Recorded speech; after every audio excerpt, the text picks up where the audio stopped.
Bonjour à tous, bienvenue pour ce webinaire vaccination. Comme d'habitude, ce webinaire est enregistré et il sera rediffusé en replay sur le site de l'agence. Et donc pour ce webinaire, comme intervenants, nous avons Sandra Malac, Alain Perrier, Étienne Marabout et je crois peut-être aussi Étienne Gazin. Et donc, si vous avez des questions, c'est dans le chat.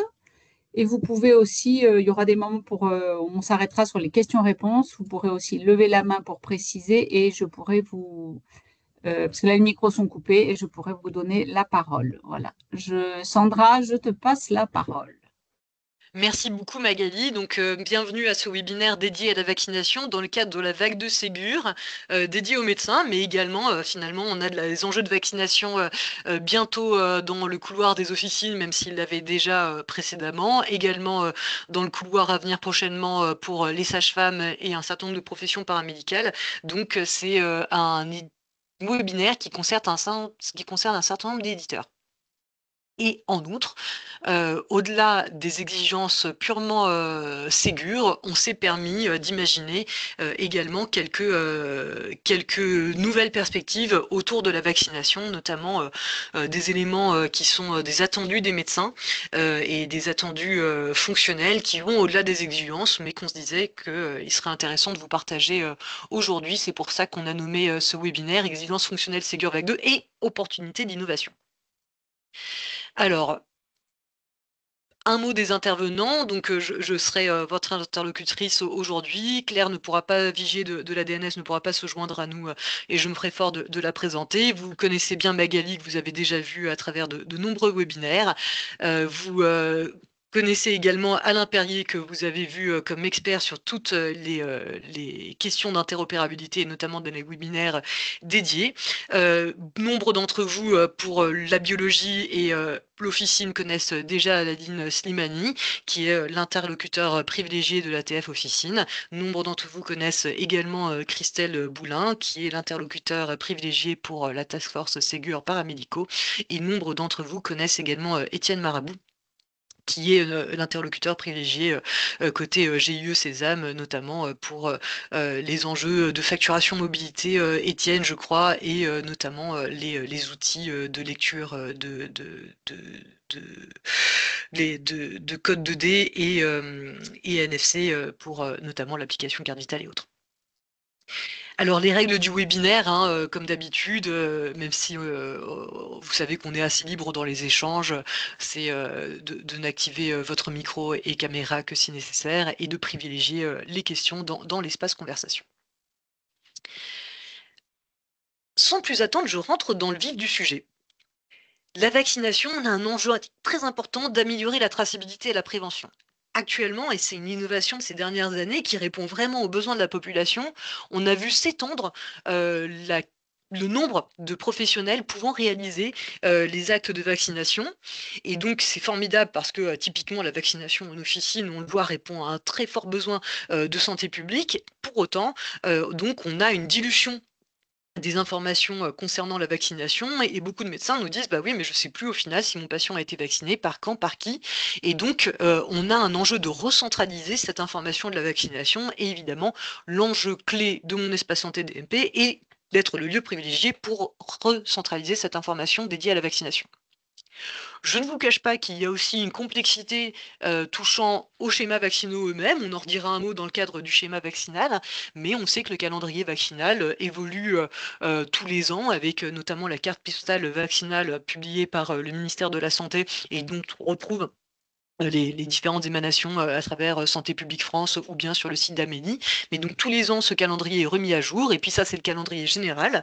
Et puis après, on sait qu'il y a toutes les déclinaisons du calendrier après en fonction des différentes spécificités des personnes, immunodépression, pas caractéristiques, ce qui donne lieu à un grand document renouvelé annuellement de 150 pages qui précise les spécificités de la vaccination. Donc on sait que parfois, c'est pas toujours facile de s'y retrouver. Un petit retour d'expérience de la vague 1, je l'évoquais à l'instant, en officine, la note de vaccination était déjà présente dès la vague 1, et on voit à date qu'on a un vrai succès de cette traçabilité de la note de vaccination dans le DMP Mon Espace Santé, avec sur l'année 2025, globalement 54% toutes les vaccinations réalisées en officine qui ont fait l'objet d'une alimentation. Alors qu'on sait que c'est pas toujours très facile, hein, de réaliser l'alimentation DMP, qu'il y a les enjeux de, qualification de l'INS pour bien sécuriser l'identité du patient, qu'il faut avoir un logiciel qui permet de faire tout ça, à la fois la qualification de l'INS, l'alimentation DMB, et donc on sait qu'on a tous, hein, une montée, progressive en charge des alimentations du DMP et donc les officines qui avaient d'emblée bénéficié de cette note de vaccination sont déjà à 54 et on voit que ça monte progressivement. Pourquoi est-ce que c'était dans la vague 1 officine et pas dans la vague 1 médecin? Eh bien simplement pour une histoire, de, cahier des charges, de cadre d'interopérabilité, hein. Vous savez qu'on est en train de construire cet édifice, global, hein, de l'échange, des données, sécurisées et fluides et donc quand la vague 1 médecin est sortie, ce cahier des charges n'était pas encore, bien précisé et donc entre temps, le, cadre d'interopérabilité de cette note de vaccination a été publié. Il a été intégré, dans, le guide d'intégration, DMP et donc maintenant, c'est, quelque chose qui a pu être intégré en vague 1 au fil d'officine et dont on va faire bénéficier les autres couloirs avec la vague 2. Donc qu'est-ce qu'il y a dans le Ségur, concernant la vaccination? Donc ce sera dans le Ségur c'est dans le Ségur médecin qui a été publié, ce sera dans le Ségur pharmacien et préparateur, donc dans le Ségur officine, qui, est en passe d'être, publié et dans le Ségur des sages-femmes et des paramédicaux et en premier lieu parmi ces paramédicaux, infirmiers et infirmiers de pratique avancée, qui sont les professions qui ont le droit de vacciner, qui est également en passe d'être, publié et ce sera également, côté médico-social qui est également en passe d'être, publié. Alors qu'est-ce qu'on demande? De savoir produire et alimenter la note de vaccination produite, par le professionnel. Quand je dis alimenter, vous entendrez évidemment que c'est alimenter dans le DMP avec, l'enjeu de traçabilité partagée que j'évoquais précédemment.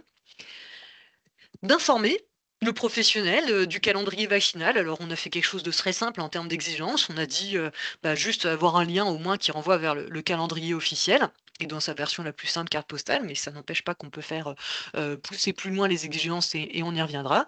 Et puis, on a également mis des exigences sur le fait de pouvoir consulter le DMP Mon Espace Santé et dans cette consultation, il y a, notamment l'historique de vaccination qui sont les données des notes de vaccination concaténées et donc, dans le cadre des documents que le professionnel peut consulter, il y a, le fait de pouvoir consulter les données vaccinales. Pour les structures, on a créé dans le cadre de la vague de Ségur une exigence dite RESPOP où on introduit la possibilité de faire une recherche multicritère sur la base patient pour identifier des patients correspondant à certains critères qu'on viendrait spécifier.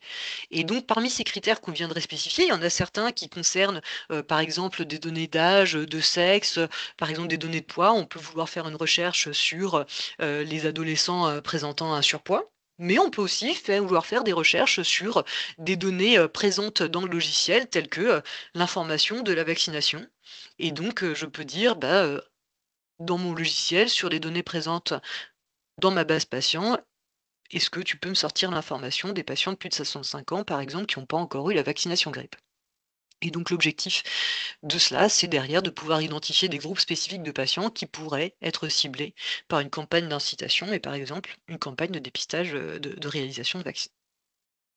Mais donc ça, c'est ce qui est exhibé dans le Ségur, mais au-delà du Ségur, on a globalement tous un objectif d'aider le professionnel à jouer au maximum son rôle dans la prévention. Et donc, comment est-ce qu'on peut imaginer aider le professionnel pour qu'il soit informé du statut vaccinal du patient, d'avoir une vue à jour du carnet de vaccination, et ce, quels que soient les vaccinateurs. Donc ça, c'est une consultation de mon espace santé, de l'historique de vaccination qu'on pourrait imaginer dans une forme un peu plus facilitée. Et puis, rebondir sur ce que j'évoquais, avec, cet enjeu de responsabilité populationnelle et de prévention, comment on pourrait imaginer permettre un ciblage prévention efficace et avoir des suggestions vaccinales, soit d'un patient que j'ai en face de moi en vaccination, un petit pop-up qui me dirait: «Au fait, du coup, il a 65 ans, il n'a pas encore, réalisé, sa nouvelle vaccination varicelle zona, est-ce que tu voudrais pas lui proposer?» ou bien, encore, du coup, les ciblages de population. Je vois que parmi nos premiers intervenants qui lèvent la main, il y a Alain. Je t'en prie, Alain. Oui, j'ai une question. Je me place comme un éditeur qui pourrait poser la même question. Ça veut dire quoi, RESPOP? Responsabilité populationnelle. C'est un concept qui vise à dire que on a de plus en plus des enjeux de prévention, d'aller vers, et donc on sait que notamment les structures dédiées aux soins primaires, que sont les centres de santé polyvalents et les maisons de santé pluriprofessionnelles, ont de plus en plus ces missions d'aller vers. Et donc finalement, alors est-ce qu'on peut dire qu'ils sont responsables de leur bassin de population? Pas aussi directement, mais on sent qu'ils jouent des rôles de prévention vis-à-vis des populations qu'ils viennent soutenir dans leur recherche de soins. Merci. Et avec ta réponse, ça m'amène une deuxième question. Pourquoi c'est réservé qu'aux structures? C'est une très bonne question. Alors, du coup, tu sais qu'il y a différents professionnels qui sont éligibles dans le cadre du Ségur. Actuellement, ça fait vraiment de façon conventionnelle partie des missions de ces structures qui ont des enjeux spécifiques et des suivis d'indicateurs dédiés à ces missions de prévention et d'aller vers. Ça fait partie de plus en plus également des enjeux conventionnels des médecins. Pour autant, ils ont pas, même si on sait qu'il y a un enjeu de responsabilité d'un patient, d'un médecin traitant vis-à-vis de sa patientèle, il n'a pas un enjeu géographique vis-à-vis d'une population de patients.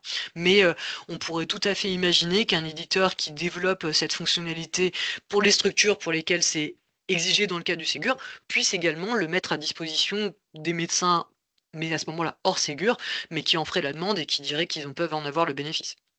Mais on l'a exigé pour les structures. Mais tu as raison, ça Super. peut servir au-delà. Merci beaucoup. Alors voilà de façon très très schématique une diapositive que vous avez déjà vue précédemment, notamment par exemple sur le webinaire dédié à l'interop et à la production documentaire. Donc ce qui est attendu dans le cadre du Ségur, c'est le professionnel vaccine le patient, il scanne le data matrix de la boîte de vaccin, et donc grâce à ce scan du data matrix, ça vient pré-remplir automatiquement la note de vaccination avec les informations, d'une part, qui sont présentes dans le dossier, donc typiquement les informations d'identité du patient, d'informations du vaccinateur, la date qui vient se remplir, et puis les informations issues des informations issues du scan de la boîte de vaccin. Le professionnel valide le document qui part automatiquement au DMP, et donc derrière le DMP qui vient compiler ces notes de vaccination et qui crée l'historique de vaccination. Donc ça, c'est la production de la note de vaccination. Et puis, on a également mis une exigence sur le fait, comme je l'évoquais, d'aller consulter le schéma vaccinal, le calendrier officiel. Je vais revenir un peu plus dans le détail sur ces différentes fonctionnalités, mais avant, je voulais vous dire ce qui se passe côté patient. Donc, c'est que c'est également intéressant, puisque le DMP et mon espace santé sont les deux faces d'une même pièce. DMP côté professionnel et mon espace santé côté patient, mais dans les deux cas, on a cette information documentaire qui se retrouve des deux côtés, et donc on pensait que ça valait le coup de vous partager ce qu'on voit. Alors là, je pense que j'ai effacé les données qui me concernaient nominatives, mais donc on retrouve ce carnet de vaccination que tout un chacun peut voir dans son espace santé s'il le consulte, et donc on a au sein de mon espace santé un carnet de vaccination où on peut retrouver ces données de vaccination. Donc là, vous voyez ma vaccination DTP et la vaccination grippe. On a un petit lien qui renvoie vers cette carte postale et le schéma vaccinal tel que j'évoquais, puisqu'en tant que patient, je peux aussi être intéressé de savoir où j'en suis de mon schéma vaccinal. Et donc, en tant que patient, je peux moi-même aussi remplir une information de vaccin. Et donc, je peux remplir une information en scannant la boîte de vaccin, un peu ce qui est demandé côté pendant éditeur, de scanner la boîte de vaccin et de pouvoir pré-remplir l'information, ou bien de le remplir manuellement. Si je remplis manuellement, en tant que patient, du coup, je peux mettre la date, puisque je peux également informer, mettre une vaccination ancienne, et on a des patients actuellement qui viennent mettre leurs historiques de vaccination passés, qui font cet effort-là. Je viens remplir le lot de vaccination, mais parfois on n'a pas toujours l'info, même s'il y avait la petite vignette qu'on collait dans le carnet de vaccination papier. Une petite astuce qui est intéressante et qu'on pense qui est intéressante à voir pour les éditeurs, c'est que quand je rentre le nom du vaccin, je peux rentrer soit le nom du vaccin lui-même, soit le nom de la maladie contre laquelle il m'immunise. Et donc, typiquement, si je commence à rentrer grippe, en fait, il va me sortir non seulement les vaccins, tous les vaccins possibles dédiés à la grippe, mais aussi les vaccins qui contiennent les mots grippe. Donc, et on y reviendra, c'est aussi ce qui est proposé côté professionnel dans dmp.fr. Et donc ça, c'est une implémentation dont les patients d'un côté et les professionnels nous disent qu'elle est vraiment facilitante. Donc, en tant qu'utilisateur, je peux rajouter moi-même ma vaccination, et on verra plus loin côté professionnel qu'elle apparaît d'une façon différente. Et en tant qu'utilisateur, en plus, au sein de mon espace santé, on a une incitation à rajouter cette vaccination quand il y a l'information de l'historique de remboursement qui est remonté dans mon espace santé. C'est-à-dire que j'ai réalisé ma vaccination au mois d'août.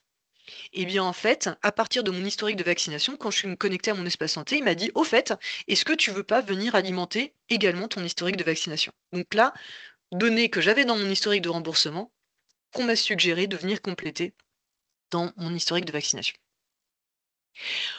En complément de la saisie potentielle des vaccins par le patient, on a également des nouvelles fonctionnalités actuellement de prévention personnalisée que l'utilisateur, usager, patient peut, au sein de son propre espace santé, venir moduler. Du coup, vous voyez que désormais, on lui propose de venir dire oui, je suis intéressé par le fait que mon espace santé m'envoie des rappels de mes examens médicaux et de mes vaccinations. Et m'envoie des rappels, par exemple, de mes dépistages organisés où je peux les inactiver. Et donc, parmi les rappels, bah, du coup, j'avais eu le rappel qu'il fallait que je fasse ma vaccination DTP polio, du coup, à l'âge approprié. Donc, de plus en plus, on a cette tension à aller vers la prévention et les rappels qui vont bien. Donc ça, c'était la présentation côté patient de mon espace santé. Côté professionnel, donc côté... Sandra, j'avais juste une question Oui, sur le bien slide sûr. précédent. Là, je me place en tant que patient. Je suis allé sur mon espace santé il y a 2, 3 jours et moi, j'ai pas vu scanner la boîte de vaccin. C'est déjà en prod ou ça va Ouais. venir? Non, non, non, c'est d'ores et déjà en prod. Et donc, il faut que tu ailles dans les... Je me connecte pour te dire, dans les 3 petits points en bas à droite. Hop, tu as tes documents. Donc, tu as document, message, profil médical. Tu vas dans les 3 petits points en bas à droite et là, tu as vaccination. D'accord, ok. Et quand Bon, tu vas sur vaccination, du coup, c'est ce que je vous montre à l'écran à l'instant. Du ok. coup, c'est de la donnée réelle en prod, hein, ce que je vous partage là. Merci.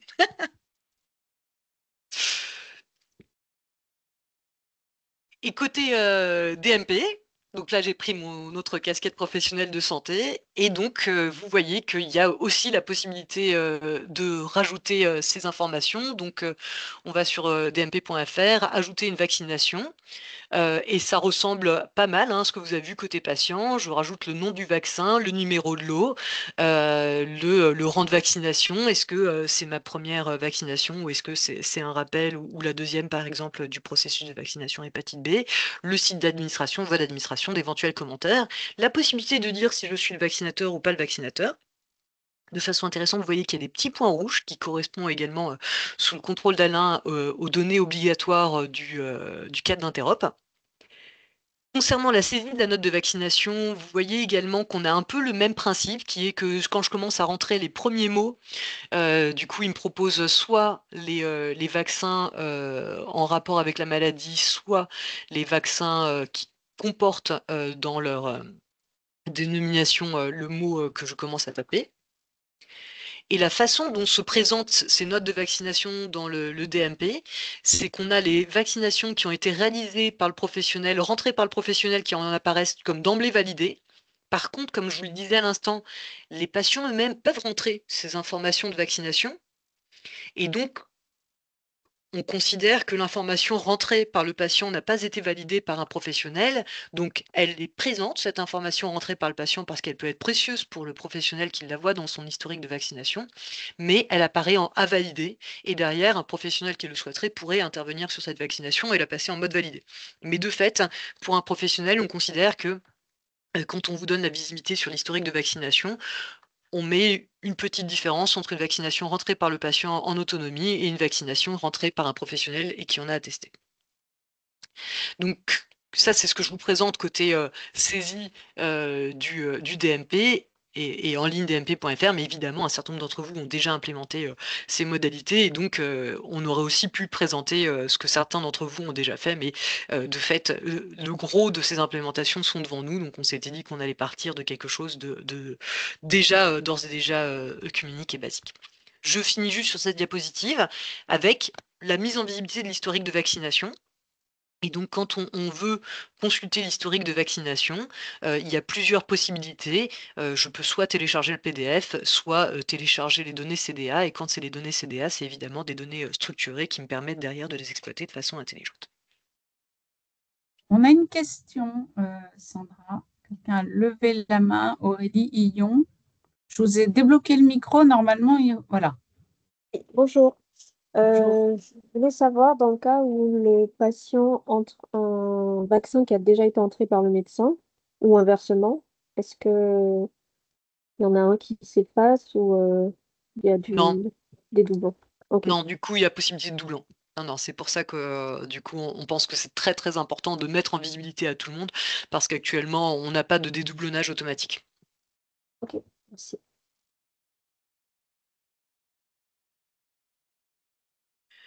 Donc là, on a déjà une première vision à 360, mais donc on voit, autant mon espace santé a déjà une ergonomie assez avancée, autant le côté professionnel, là on est sur l'ergonomie la plus basique, hein, et donc on sait qu'un certain nombre, que vous allez implémenter derrière des éléments plus élégants pour aller exploiter tout ça.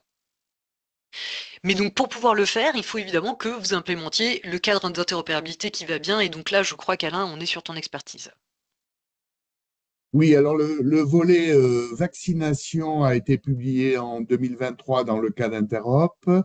Euh, Dans le volet, vous trouverez le format de deux documents. Le format de la note de vaccination, qui est produite donc par le logiciel du professionnel qui fait le vaccin, mais vous trouverez aussi la structuration de l'historique de vaccination, parce que, comme l'a dit Sandra tout à l'heure, vous pouvez récupérer du DMP un historique de vaccination et éventuellement intégrer dans votre logiciel toutes les vaccinations qui sont contenues dans l'historique. Donc, ce sont deux documents structurés au format CDR2 niveau 3. En tant que producteur de documents, vous n'êtes concerné que par la note de vaccination, et en tant que consommateur, vous pouvez être concerné par l'historique des vaccinations. Mais à l'intérieur de ces deux documents, la structuration des différents vaccins est exactement la même. Et vous avez ici là le détail dans le tableau des données qui sont contenues dans le document pour décrire un vaccin. Donc, vous avez la codification du vaccin. Donc, en obligatoire, vous avez forcément le code CIS et le code ATC, mais vous pouvez ajouter d'autres codes que vous utiliseriez de votre côté, par exemple NUVA, qui est une codification européenne sur les vaccins. Vous pouvez enregistrer aussi, enfin, vous devez aussi enregistrer le numéro de l'heure et la date, le numéro de lot, pardon, et la date et l'heure de l'administration du vaccin. Et puis après, toutes les autres données sont optionnelles. Donc, le type de vaccination, le rang, la voie d'administration, le ou les sites d'administration. Vous pouvez ajouter un commentaire. Le vaccinateur, il est optionnel parce que bon, ça peut être la même personne que l'auteur ou pas. Et vous avez l'auteur de la note de vaccination. Voilà. Euh, Dans le cadre du Ségur, vous allez pouvoir utiliser le test Gazelle pour fournir les preuves. Donc, ça, je pense que tout le monde connaît. Vous avez des validateurs en ligne que vous pouvez utiliser sur Gazelle et pouvoir enregistrer vos preuves. Voilà. Il y a aussi des preuves vidéo parce que si vous regardez dans les exigences du REM, il y a toute la démarche aussi avant de la saisie qui est à fournir. Il y a une question, ouais, juste très vite, une petite question dans le chat. La production de la note de vaccination, est-ce qu'elle fait partie des exigences de la vague 1 ou 2? pour le dispositif DPI. Non, pas Non.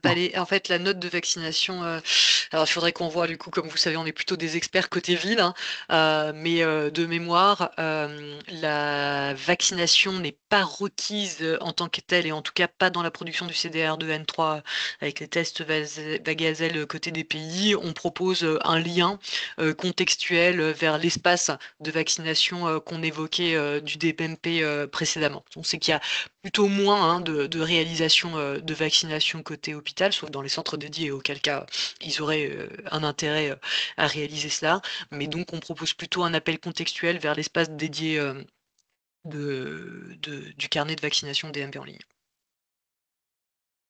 Alors, il y a une question là sur comment expliquer pouvez-vous expliquer le test Gazelle?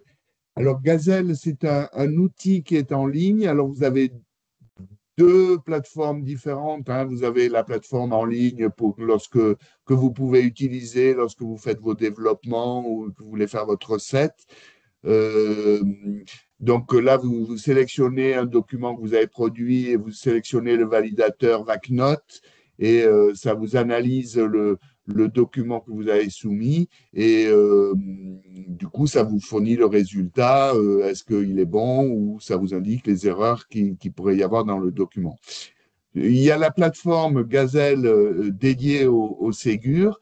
C'est le même principe, mais ça vous permet d'enregistrer le résultat et de le fournir comme preuve. Je ne sais pas si j'ai répondu à votre question, Madame Roland.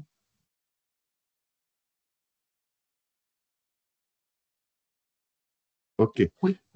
Mais dans tous les cas, je vous invite à voir le webinaire dédié, l'excellent webinaire d'Alain Perrier dédié à l'interop et à tous les jeux de valeur, la structuration du cadre d'interop, à tous les tests Gazelle. Du coup, il est très complet. On va chercher le lien et vous le remettre dans la conversation. Il y a deux autres remarques de Manuela Oliver, pardon, qui remercie pour la réponse là sur qui produit les différents documents, notes de vaccination, historique de vaccination. Elle dit que c'est dommage, car dans les hôpitaux, il y a souvent des centres de vaccination internationaux. Donc ça, c'est vrai. Et il y a une deuxième remarque de Stéphane Topalian. Le champ rang de vaccination est une zone texte. Il y a-t-il des limites au nombre qu'il est possible d'indiquer? Il n'y a pas de contrôle là-dessus, mais c'est vrai que là, il vaut mieux indiquer 1, 2, 3. Mais il n'y a Après, pas de contrôle.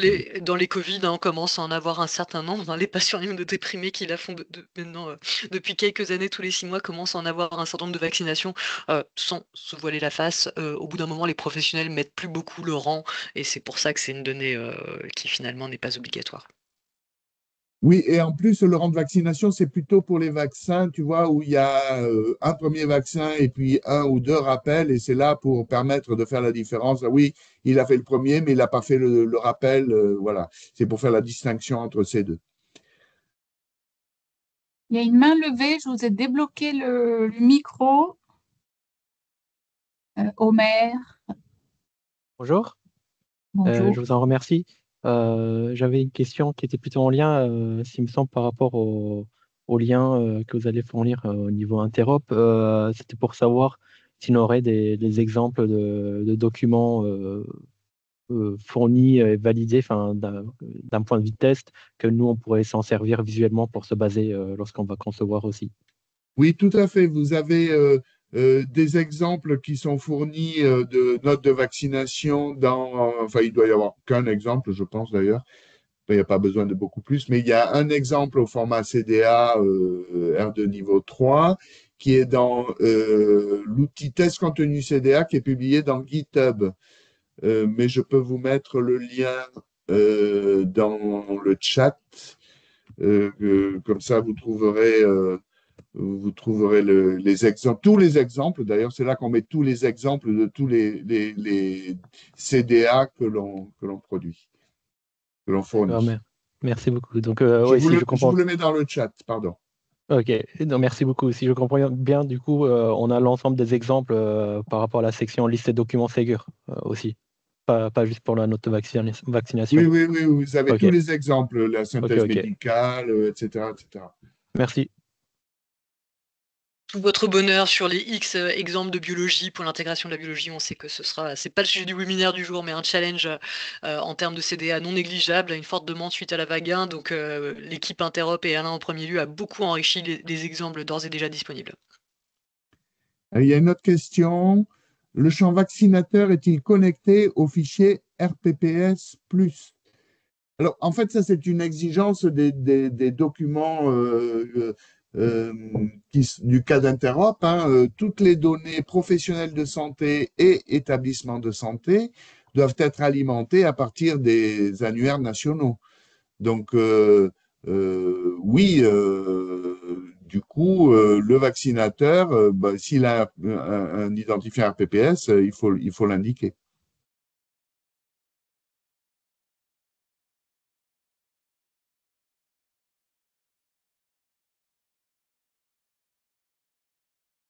S'il n'y a plus de questions, Magali, je propose de continuer.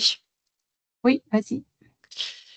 Alors, puisqu'on vous a dit qu'il y avait un certain nombre d'informations obligatoires à rentrer dans le cadre de la vaccination et qu'on attendait de votre part que vous puissiez permettre aux professionnels qui puissent, à partir du scan de la boîte de vaccination, pré-remplir la note de vaccination, du coup, on s'était dit qu'on avait besoin de vous mettre en visibilité un certain nombre d'éléments parce qu'il y a quelque chose qui est pas très simple, c'est que quand on scanne la boîte de vaccin, les informations qu'on récupère à travers le data matrix du vaccin, c'est le numéro de lot, la date de péremption et le code SIP. Or, si vous avez été attentif sur la diapositive précédente, ce qui est attendu, c'est le code 6 et le code ATC. Du coup, le numéro de lot, bonne nouvelle, le numéro de lot est bien présent, mais donc on a un enjeu d'alignement entre le code SIP, qui est l'information qu'on retrouve quand on scanne la boîte de vaccin, et le code 6 et ATC, qui est ce qui est obligatoire sur l'implémentation de la note de vaccination et le cadre Interop. Donc comment est-ce qu'on peut faire cet alignement? Eh bien, la bonne nouvelle, c'est que les bases de données médicamenteuses permettent cet alignement. On sait, hein, les bases de données médicamenteuses qui sont agréées de la Haute Autorité de Santé permettent l'identification des spécialités pharmaceutiques et elles donnent cet alignement sémantique entre le code SIP à 13 chiffres qu'on a scanné du data matrix et les codes 6 et ATC qui permettent au final de remplir la note de vaccination. Donc, quand on est dans un logiciel qui contient une base de données médicamenteuse, et on sait que c'est obligatoire pour les logiciels médecins, pour les logiciels pharmaciens, et bientôt pour les logiciels sages-femmes et OPA, parce que l'adossement à une base de médicaments est partie intégrante de l'attendu du cahier des charges ordonnance numérique, qui pour ses précautions exige d'intégrer un logiciel d'aide à la prescription. Et donc, qui dit ordonnance numérique et logiciel d'aide à la prescription dit nécessairement intégration d'une base de données médicamenteuses et donc la mise à disposition de ces informations permettant l'alignement entre ces différents codes, le code SIP, le code 6 et le code ATC. Un petit mot pour dire que, certes, l'objectif, c'est que le médecin puisse scanner manuellement. Pour autant, si le médecin ou la sage-femme ou le pharmacien ou le préparateur, s'ils ne peuvent pas scanner le data matrix, il faut qu'ils puissent aussi le rentrer manuellement, un peu comme ce que je vous montrais à l'instant. Et donc là, on vous proposait de faire un peu comme c'était proposé dans le DMP et même pour la saisie patient, que je puisse rentrer soit les premières lettres du nom de la maladie ou de la dénomination de la spécialité. Et donc, par exemple, pour chercher garde d'asile, je pourrais commencer à rechercher papillomavirus, la maladie contre laquelle il m'immunise, et du coup, qu'il me propose garde d'asile. Ou, comme je l'ai montré, influvac et grippe. Et donc, même si je rentre GRI, qui me propose influvac, derrière, même si il n'y a pas les GRI au sein de la dénomination de la spécialité, de cette spécialité de vaccination antigrippale. Donc, on propose des éléments de facilitation sur la saisie manuelle et évidemment, toujours, la logique derrière, c'est de pouvoir, à partir de la saisie de cette soit dénomination de la spécialité, soit du choix du vaccin dans la liste, de pouvoir déduire les codes 6 et ATC qui vont bien. Maintenant, on sait que dans certains cas, certaines solutions ne vont pas intégrer de base de médicaments. C'est typiquement le cas pour les solutions qui ne concernent que les infirmières ou que le médico-social, parce que bien qu'il soit prévu dans ces professions d'avoir un cahier des charges ordonnance numérique, l'étendue habituellement admise de prescription de ces professions n'intègre pas nécessairement un LAP, un logiciel d'aide à la prescription. Et donc, la base de médicaments, je suis navrée, c'est un peu compliqué, mais la base de médicaments, c'est obligatoire pour les LAP. Pas obligatoire si on n'a pas de LAP. Donc, typiquement, les logiciels infirmiers ne se verront pas imposer d'intégrer un logiciel d'aide à la prescription, même pour faire de l'ordonnance numérique. Et donc, les éditeurs n'auront pas nécessairement la base sur laquelle s'appuyer, une base de médicaments, pour avoir cet alignement entre les différents codes. Donc, grâce à l'équipe Interop, on proposera un jeu de valeurs vaccin spécialement dédié à cet alignement entre ces codes CIP, 6 et ATC et à ces spécialités dédiées à la vaccination, qui sera disponible sur le serveur multiterminologie. C'est là où vous retrouvez déjà les différents jeux de valeurs que met à disposition l'Agence du numérique en santé. Et donc ce jeu de valeurs de vaccin va intégrer des informations issues du référentiel unique d'interopérabilité du médicament, qui est en quelque sorte la base de données médicaments, en tout cas pour les codes disponibles gratuitement et gérés par l'ANS, ainsi que les référentiels NUVA. Et donc, il y a différents fichiers qui vont être servis, qui vont être mis à disposition, qui vont permettre cet alignement. Et donc là, j'ai mis ce à quoi ressemblerait ce fichier, et donc avec le code CIP, le code 6, le libellé, le code ATC qui va bien, et donc le lien derrière qui permet de le retrouver dans le référentiel du médicament, et également un autre fichier qui permet de faire l'alignement avec la maladie. Donc tout cela va être disponible prochainement sur le serveur multiterminologie. Il le sera pour la publication du cahier des charges Ségur des infirmiers, mais donc pour l'instant il n'y est pas encore, mais donc c'est quelque chose qu'on s'engage à mettre en ligne.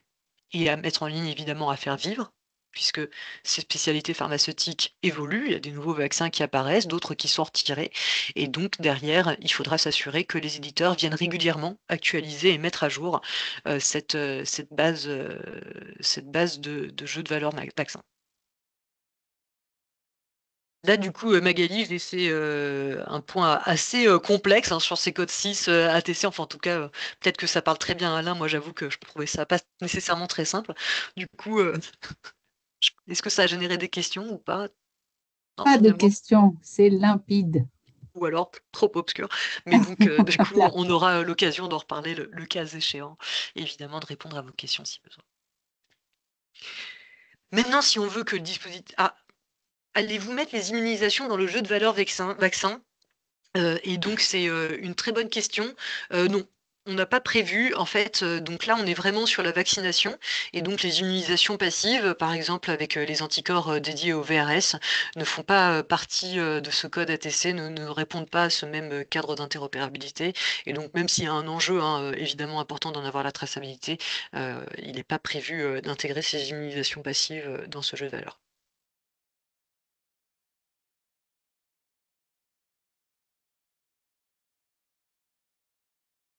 Que tout ça puisse marcher, il faut que ce soit le plus simple possible pour les professionnels. Et le plus simple, c'est vraiment, et ils nous l'ont dit avec les prémices qu'on avait déjà mis en vague 1, ça passe par la lecture du data matrix. Mais pour ça, du coup, on a besoin de l'outil le plus adapté. Et donc, nous, ce qu'on vous demandera dans le cadre du Ségur, ça fait partie de l'exigence NoteVac 05 qu'on a vu précédemment, et vous le retrouvez également dans l'appel à financement, c'est de publier sur le site du GIE au moins un device qui permet la lecture des différents datametrics et QR codes qui sont requis dans le cadre du Ségur. Donc le GIE, son tout contrôle Étienne, publie la liste des liens que vous lui mettez à disposition, et donc nous, on vous demande de publier, chaque éditeur pour chaque solution, la liste d'au moins un device qui est compatible avec la lecture de l'ordonnance numérique, de l'application carte vitale et donc de la boîte de vaccin. Et je te laisse compléter, Étienne. Oui, bonjour à tous. Donc concernant les dispositifs, c'est assez simple, hein. Tout ce qu'il vous faut en fait pour lire le Datamatrix, c'est juste un lecteur 2D. Alors quand on parle de lecteur 2D, ça fait partie de la grande famille des lecteurs donc, qui sont en capacité de lire des QR codes, des Datamatrix, donc à minima, mais il y a plein d'autres codes. Alors nous, donc au GIF, en fait, on propose un auto-référencement auprès des équipementiers, donc pour qu'ils référencent un équipement. Cet équipement doit répondre donc à un cahier de test. Donc c'est de l'autotest, hein, c'est-à-dire que nous derrière nous n'effectuons pas, nous ne réeffectuons pas les tests. Nous ne sommes pas dans de l'homologation, nous sommes vraiment dans de l'autoréférencement.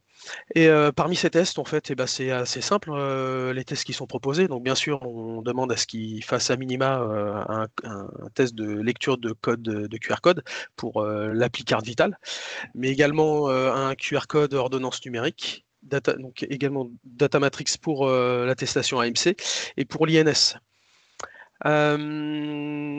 Donc actuellement, nous avons environ une soixantaine d'équipements autoréférencés, dont une quarantaine qui permettent la lecture de Datamatrix et de QR code.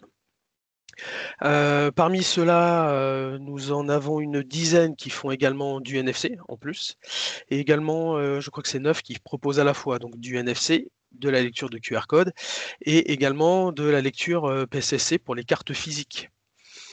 Ce que j'ai à dire donc, concernant un petit peu les lecteurs, hein, on en voit un petit peu partout, hein, à savoir que donc, nous, les 40 lecteurs qui sont actuellement déclarés sur le marché, il en existe plein d'autres. Nous, notre force, en fait, c'est que ces lecteurs donc, sont testés.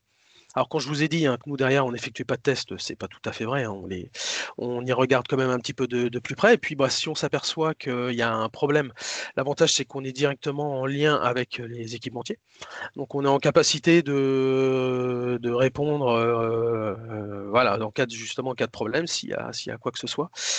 Il faut savoir également que lire un data matrix, c'est assez simple, enfin du moins souvent il y a peu de données.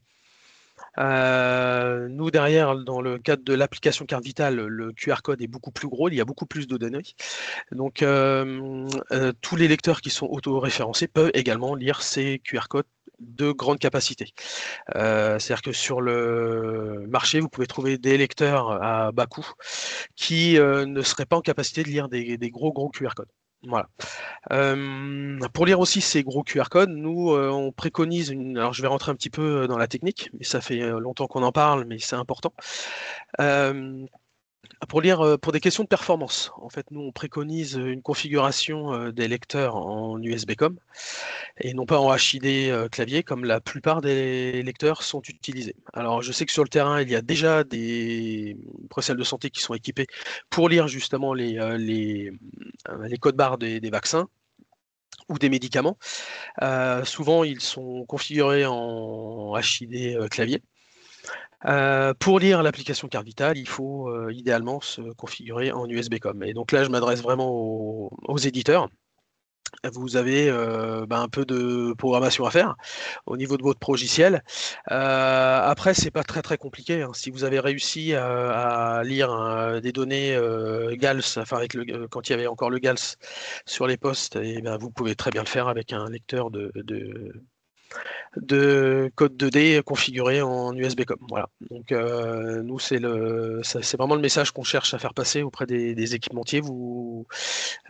Auprès des éditeurs. Les données seront lues bien plus rapidement et vous rencontrerez moins de problèmes sur le terrain. Donc là, on voit quelques photos de différents lecteurs, hein. Donc, quand on parle de douchette, bon voilà, c'est ce qu'on connaît tous et qu'on voit un peu partout chez les commerçants. Et sinon, on trouve également des lecteurs fixes, comme vous pouvez le voir en haut de la page. Donc, des lecteurs qui, eux, voilà. Donc, ce cas-là, c'est au patient d'approcher son smartphone pour que le code soit lu. Voilà, c'est à peu près les messages que je voulais faire passer. Si vous avez des questions, n'hésitez pas. Ouais, il y a une question dans le chat là. Docteur Santé, donc notre application mobile permet de lire les data matrix et de remplir automatiquement les champs. Est-ce qu'ils doivent les déclarer comme système de lecture auprès du GIE? Alors actuellement, ne sont déclarés que des équipements fixes. À savoir donc vraiment des équipements qui ne sont dédiés qu'à la lecture de QR code, enfin de code données en général. Alors concernant ces équipements, je ne sais pas puisque moi je n'ai pas traité justement la partie qui concerne l'appel à financement. Donc à voir si dans le temps ça suffira en effet pour ça. Ouais. Je ne sais pas. Du coup, nous, on le demande en effet, hein. C'est-à-dire qu'on sait que notamment en mobilité, il y a des solutions qui marchent très bien sur tablette et smartphone. Et donc, auquel cas, c'est une très très bonne idée, hein, si ça marche bien, de pouvoir passer par les caméras de ces devices. Et donc, par contre, on veut que ce soit mis en visibilité des professionnels et donc on pense que c'est une bonne idée de le mettre sur le site du GIE. On vous le demande même et donc de mettre le lien vers votre page internet où vous dites un peu ce que vous voyez ici sur la dernière page. Nous ne recommandons pas l'achat de lecteurs spécifiques car nous utilisons notre application mobile. Et donc là, si ça marche, on en est ravis et juste on vous demande de le mettre en visibilité des professionnels, y compris sur cette page. Voilà. Par contre, c'est un équipement qui n'apparaîtra pas dans notre catalogue produit. Ouais, logiquement. Et par contre, on vous demande pas de lister tous les smartphones qui sont avec lesquels ça marche. Juste, votre solution le permet. En fait, derrière, ce qu'on veut, c'est que les professionnels sachent que la fonctionnalité est dispo. Et si en plus il le fait avec son outil actuel sans avoir besoin de s'équiper en plus, nickel. Merci beaucoup, Étienne. C'était très, très éclairant, y Magali, compris pour moi. Je t'en prie, Alain. pardon, non, c'est qu'il y a deux remarques dans le question-réponse qui ne sont pas dans les conversations. Euh, il y a une première question. Ces lecteurs sont aussi utilisables pour la mobilité, visite à domicile? C'est une Et alors ça, question. ça dépend. Alors là, on est vraiment dans une autre catégorie. Mais à l'image un petit peu de dont nous parlait l'éditeur, c'est qu'il y a comment dire, il y a des équipements de type smartphone qui sont en effet en capacité de faire de l'application carte vitale. Et il y a bien sûr des équipements de mobilité qui permettent également de faire de l'application carte vitale. Après, c'est quelque chose que nous commençons également à référencer sur notre site. Mais oui, ce sont des choses qui existent. Oui. Et il y a une remarque d'Isabelle de la DNS. Dans la campagne APCV, on précise aux médecins que les lecteurs 2D pourront leur servir aussi pour les boîtes de vaccins. Très bien. Super. Donc je crois que c'est les DNS plus que la DNS. C'est du coup on est tous la même famille et donc on a la DNS qui est au ministère de la Santé, la délégation numérique en santé, et les DNS qui sont les délégués au numérique en santé qui vont sur le terrain voir les médecins et porter la bonne parole pour le numérique et l'assurance maladie. Ah, pardon, je n'avais pas compris. Non, du coup, on est la grande famille du numérique. Pour avancer dans le cadre de ce webinaire, on va arriver sur le dernier point qui est, là on s'est assuré que le médecin, le professionnel, le pharmacien, la sage-femme, l'infirmier pratique avancée, le préparateur puissent produire la note de vaccination, mais pour pouvoir bien vacciner, il a également besoin d'avoir les informations qui vont bien. Et donc ce qui est exigé dans le Ségur, c'est extrêmement simple, c'est juste de mettre un lien vers le schéma de vaccination et donc ça renvoie vers le calendrier de vaccination. Et donc là, vous voyez la carte postale vaccinale de 2025, très très simple. Comme je l'évoquais, la réalité est parfois beaucoup plus complexe, mais au moins les médecins ont ça souvent affiché dans leur cabinet. Historiquement, ils avaient un petit post-it. Là, du coup, on vous demande juste d'avoir le lien, et donc ce lien permettra d'être stable à travers le temps pour intégrer le calendrier vaccinal 2026, 2027 et à venir. Donc là, c'est un lien cliquable. Pour autant, on pourrait tout à fait imaginer que au-delà de l'exigence simple, et donc là on sort des exigences Ségur, on puisse imaginer avoir une implémentation plus intelligente de ce cahier de vaccination et que du coup régulièrement vous l'implémentiez de façon structurée dans votre logiciel afin qu'il fasse de la suggestion vaccinale, du coup en disant c'est un patient de plus de 65 ans, est-ce que tu as bien pensé à le vacciner contre la grippe? Au fait, l'enfant à 3 mois, du coup il devrait avoir son méningo B. Donc Mais là, on est clairement sur ce qu'on pourrait imaginer à l'avenir et qui n'est pas exigé. Dans la même idée, on pourrait aussi imaginer que le logiciel aille chercher l'information de l'historique de vaccination et la métabolise en quelque sorte pour le patient. Puisqu'on demande au logiciel, dans le cadre de la vague 2, d'aller consulter le DMP Mon Espace Santé et de mettre à la disposition des médecins les documents récents qui ont été ajoutés au DMP. Et donc, un médecin qui se connecte à son logiciel, s'il a rempli les critères qui permettent la consultation du DMP, savoir il faut que le DMP existe, que l'INS soit qualifié, qu'il ait le consentement du patient et qu'il soit identifié avec le moyen d'identification qui va bien, ce qu'on appelait aussi le DICA. Du coup, on demande d'afficher automatiquement les documents qui ont été mis dans le DMP et qui puissent consulter le DMP. Pour les autres professions, c'est pas automatique, il faudra qu'ils cliquent sur le bouton aller voir le DMP avec les mêmes conditions. Il faut que le DMP existe, que l'INS soit qualifié, qu'on ait le consentement du patient et qu'on soit identifié avec un moyen d'authentification de FA qui va bien soit CPX, soit ProSanté Connect.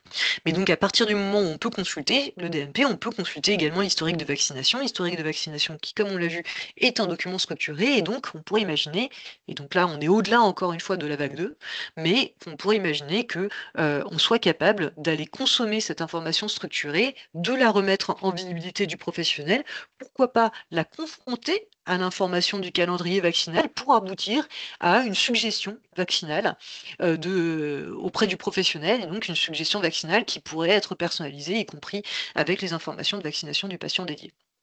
Donc, nous, ce qu'on dit dans le cadre de la vague 2, c'est qu'il faut pouvoir consulter l'historique de vaccination, et on pourrait aller au-delà pour s'en servir pour un usage de prévention, comme on l'évoquait, pour le ciblage, éventuellement pour des campagnes de rappel. Et donc, on a créé, du coup, avec une image artificielle pour un faux patient, ce à quoi ça pourrait ressembler. Ça ne ressemble absolument pas à ce que vous avez actuellement dans vos solutions, mais on voit bien que Monsieur Dubois a réalisé ses vaccinations grippe et Covid, mais qu'il a 68 ans et qu'à 68 ans, normalement, on est aussi censé être vacciné contre le pneumocoque.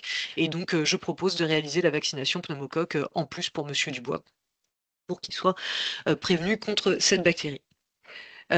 Donc c'est une suggestion d'implémentation autre. C'est pour ça qu'on évoquait au-delà de la vague 2. On pense qu'on rentre dans un nouveau domaine qui est du coup l'aide à la décision médicale, probablement qu'il y a des enjeux également de dispositifs médicaux et de marquage CE. Donc ça c'est clairement, on le sait, des éléments qui sont pas simples, mais pour autant on sait aussi que ça répond à une demande des professionnels sur le terrain qui nous ont déjà fait remonter. Donc, on pensait que ça valait le coup de vous le mettre en visibilité, même si on sait que c'est du boulot. Et encore une fois, c'est pas attendu dans la vague 2, mais pour ceux qui ont envie de s'y lancer, voilà des idées.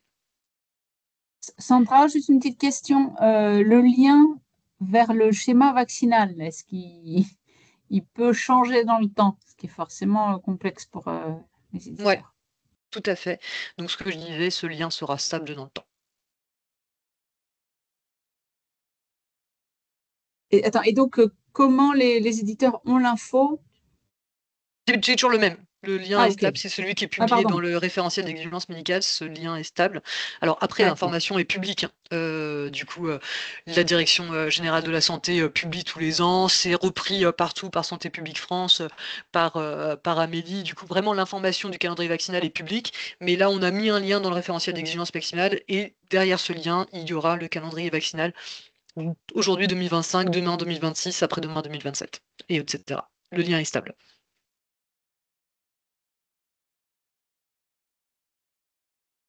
Il y a une main levée, je vais débloquer un micro.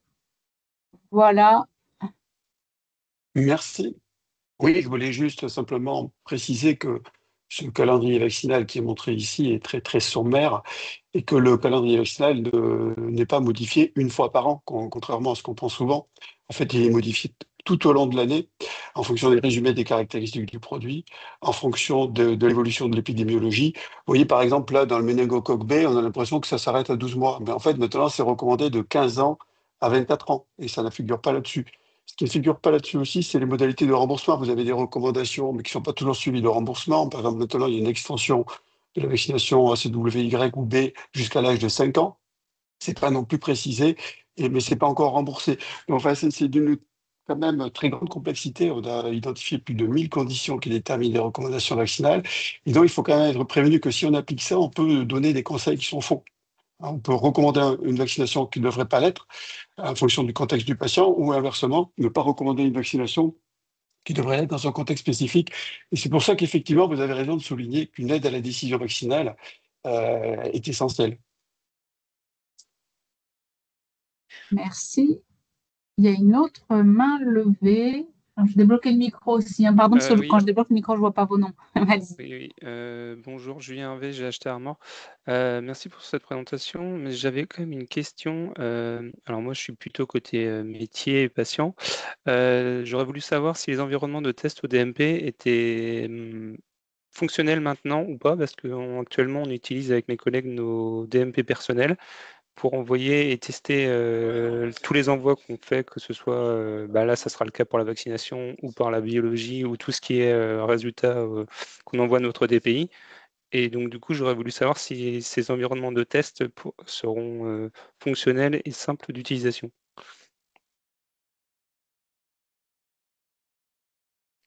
Alors, du coup, il y a des environnements de test pour les éditeurs qui existent, hein, d'ores et déjà.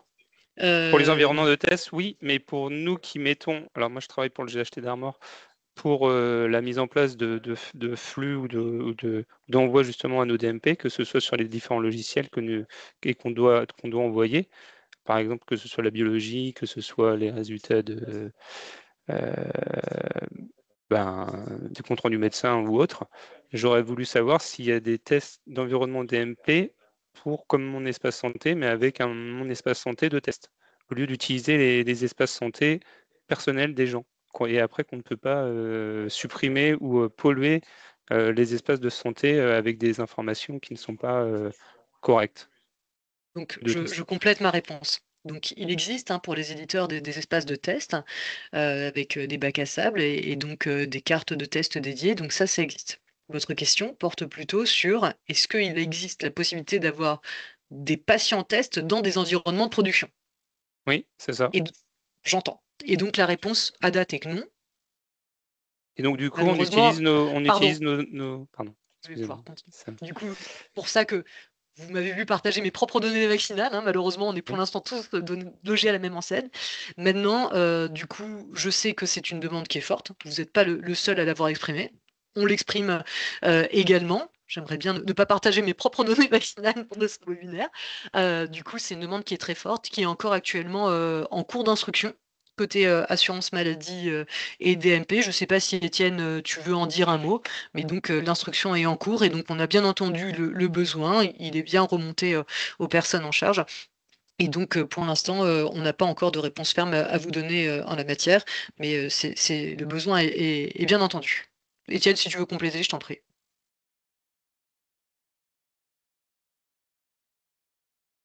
Il veut pas Et sinon, compléter. Non, c'est bon? Ben, Mais sinon, du il y a coup, d'autres petites questions.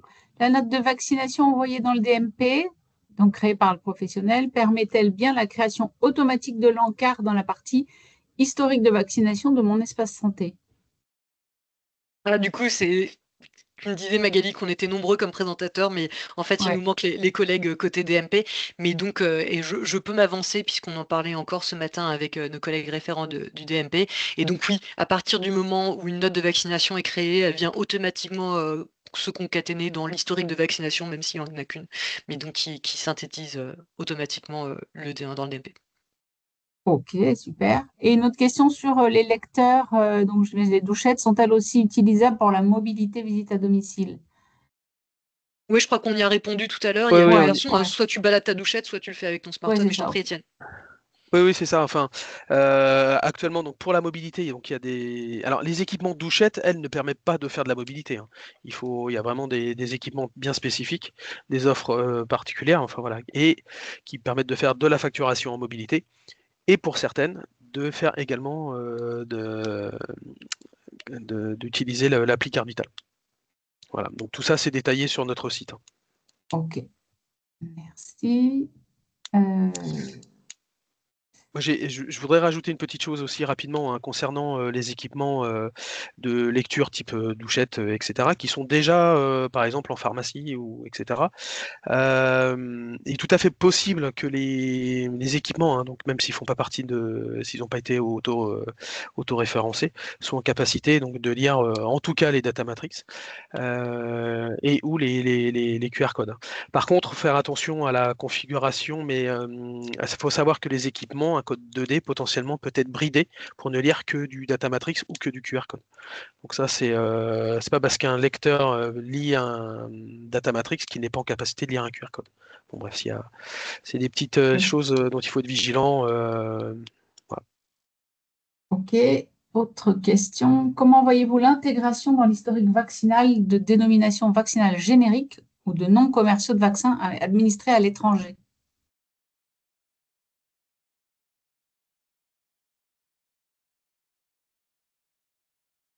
Super question. Donc, est-ce que nos jeux de valeur ont une tolérance pour quelque chose qui ne rentre pas dans nos jeux de valeur officiels?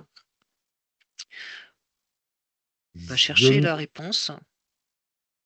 Oui, ça, je ne sais pas. Il faudra poser la question à Yann, savoir si dans Ouais. les bases, on a les vaccins étrangers. Éventuellement, Du coup, clairement, Monsieur Coq, là, par ouais. exemple, dans mon espace santé, je viens de le tester en temps réel. Si c'est pas quelque chose qui ne répond pas à ce qu'il y a dans le menu déroulant, donc soit un nom de maladie connu, soit une maladie connue, je peux pas écrire n'importe quoi. Il faut que je m'adosse à quelque chose d'existant dans le jeu de valeur derrière. Je peux pas juste remplir du texte libre. Et donc j'imagine que si c'est pas dans nos jeux de valeur officiels, mais jeux de valeur officiels qui reprennent également des historiques de vaccination lointains, des choses qui ne sont plus actualisées, mais je peux rentrer des historiques de vaccination, y compris passés. Mais donc je peux pas mettre n'importe quoi. Effectivement, peut-être pour des vaccins à l'étranger, ça, voilà, ça on sait pas trop. Alors, il y a des travaux en cours hein, pour avoir. Ça rentre dans le cadre de nos travaux internationaux, hein, sous ton contrôle, Alain. Il y a des travaux en cours pour avoir un carnet de vaccination européen et même au niveau mondial avec l'OMS. Donc, c'est une structuration interopérable qui se poursuit au niveau international, puisqu'on sait que notamment sur la vaccination, il y a des enjeux transfrontaliers. Et elle a apporté une précision qui est que la NUVA intègre ces dénominations. Alors, du coup, c'est une précision à qui là? Ah oui, telle action. Il y avait une question qui était sur la note de vaccination se limite-t-elle à ce que le vaccinateur réalise